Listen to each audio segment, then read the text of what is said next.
ഇങ്ങനൊരു സാഹചര്യമുണ്ട്. അതിനെ പരിഹരിക്കാനുള്ള നമ്മുടെ മുന്നിലുള്ള മാർഗം ഈ പറയുന്ന ബോൾ ഔട്ട് എന്നുള്ള ഓപ്ഷനാണ്. അതാണ് നിങ്ങളുടെ മുന്നിലോട്ട് വെച്ചത്. അപ്പൊ അത് നിങ്ങളാണ് അതിന്റെ ഒരു മറുപടി പറയേണ്ട ആൾക്കാർ. നമുക്കതിന്റെ കൂടെ ഭാഗ്യപരീക്ഷണമാണ്. ബോച്ചെ പോലെ ഒരു ഭാഗ്യപരീക്ഷണം. അങ്ങനെയാണെങ്കിൽ നിങ്ങൾക്ക് ബോൾ ഔട്ടിന്റെ പ്രാക്ടീസ് കൊടുത്താൽ മതിയിരുന്നു 3 മാസമായിട്ട്. ക്രിക്കറ്റ് കളിപ്പിക്കുകയും ചെയ്യേണ്ടായിരുന്നു. മനസ്സിലായി, ഭാഷണ അവസ്ഥ ഞങ്ങൾക്ക് മനസ്സിലാവുന്ന എങ്ങനെയാണ് സംസാരിക്കുന്നത്. ഇപ്പോ സൂപ്പർ ഓവർ ആണെങ്കിലും ബോൾ ഔട്ട് ആണെങ്കിലും അത് നമ്മുടെ ഒരു കളിയില് ഒരു ഡിസിഷൻ ഒരു റിസൾട്ട് അല്ലെങ്കിൽ ഒരു ഡിസിഷൻ ഉണ്ടാക്കുന്നതിന് അനുവദിച്ച് ഒരു സെക്കൻഡ് അവർ കളി കഴിയുമ്പോഴാണ് അതിന്റെ റിസൾട്ട് വരുന്നത്. ആ ഒരു കളി കഴിയുമ്പോൾ സമനിലയാകുമ്പോഴാണ് അത് വരുന്നത്. പക്ഷെ ഇത് അങ്ങനെയല്ല സാർ, ഇതങ്ങനല്ല സാർ, അതല്ല സാർ പറഞ്ഞത് മനസ്സിലായില്ല. വലിയ ഒത്തിരി കളി ഇങ്ങനെ വയ്ക്കുമ്പോ ഒരു റൗണ്ട് പോലും പൂർത്തിയായിട്ടില്ല മത്സരം. അതുകൊണ്ടാണ് നമ്മൾ എതിർക്കുന്നത്. ഒരു റൗണ്ട് പോലും മത്സരം പൂർത്തിയായിട്ടില്ല. അന്നേരം നമുക്ക് വീണ്ടും ഒരു ബോൾ ഔട്ടുന്ന ഒരു ഓപ്ഷൻ ചെയ്യുന്നത് ആയിട്ടുള്ളൂ. അതാണ് നമ്മൾ പറയുന്നത്. അപ്പൊ അത് നമുക്ക് വേറൊരു പകുതി അഞ്ചാമത്തെ കളി പകുതി ആയതാണ്. ഇടുക്കിയും വയനാടുകളുടെ കളി പകുതിയായിട്ടുള്ളൂ. Second batting. അതാണ് നമ്മൾ പറയുന്നത്. അല്ല, ഒരു 1-2 നിമിഷം നിർണായകമായ പലരും ട്രെയിൻ ടിക്കറ്റ് ബുക്ക് ചെയ്തിട്ടുണ്ട്. അപ്പൊ അങ്ങനെ ഒരു സാഹചര്യത്തിൽ മാത്രമല്ല ഇന്ന് ക്ലോസിംഗ് സെറമണി ഇവരുടെ നടത്താണ്ടതുകൊണ്ട് അതുകൊണ്ട് ക്രിക്കറ്റ് പോകാനായിട്ട് തയ്യാറാക്കുന്ന ജില്ലകളുണ്ട് ഇവിടെ. പക്ഷേ ക്ലോസിംഗ് സെറമണി എന്തുകൊണ്ട് നേരത്തെ ചിന്തിച്ചില്ല? ഇങ്ങനൊരു മഴ ഉണ്ടാവും എന്നുള്ളത് നേരത്തെ ചിന്തിക്കണ്ടേ? നേരത്തെ ചിന്തിക്കേണ്ട കാര്യങ്ങളല്ലേ?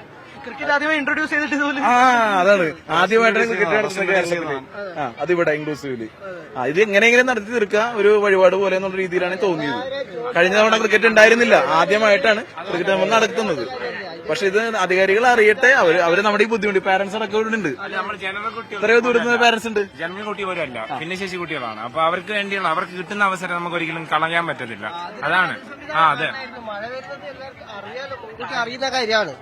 അപ്പൊ ഇത് ഇങ്ങനെ ഈ ഡിസിപ്ലിനുള്ള കുട്ടികളെ പറ്റി ചിന്തിക്കണമായിരുന്നു.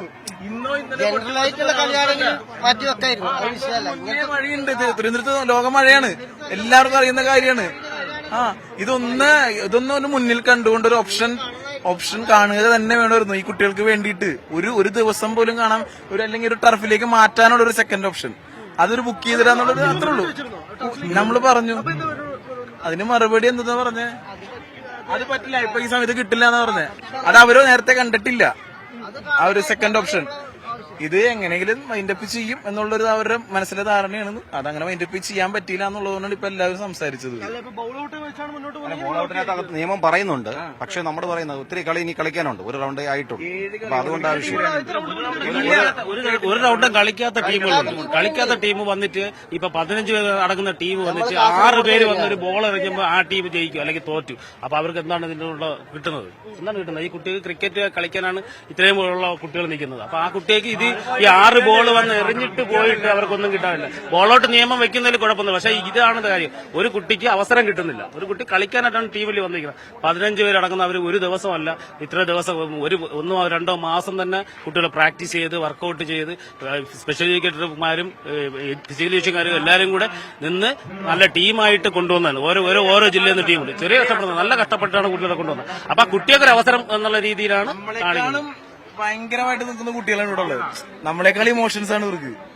അവരിതിനെ അതെ, പാരന്റ്സും അതിന്റെ ഒപ്പം നമ്മളെക്കാളെ ഏറെ നിൽക്കുന്നുണ്ട് അവരെല്ലാവരും നമ്മുടെ ഒപ്പം. അത് മാത്രം കാണുന്നതെന്ന് പറയുന്നുള്ളൂ നമ്മള് നമ്മുടെ മുന്നോട്ടുള്ളത്. പ്രസന്നത കാണാൻ വേണ്ടിട്ട് ബലാമ്മമാര് കാസർഗോഡ് വയനാട് വന്ന് ആ നിരാശയായിട്ട് മടങ്ങുമ്പോഴൊക്കെ അതിന്റെ വേദന അത് അവർക്ക് അറിയുള്ളൂ, ആ അമ്മമാർക്ക് അറിയുള്ളൂ. നമ്മളെക്കാളെ ഏറെ അവർക്ക് അറിയുള്ളൂ.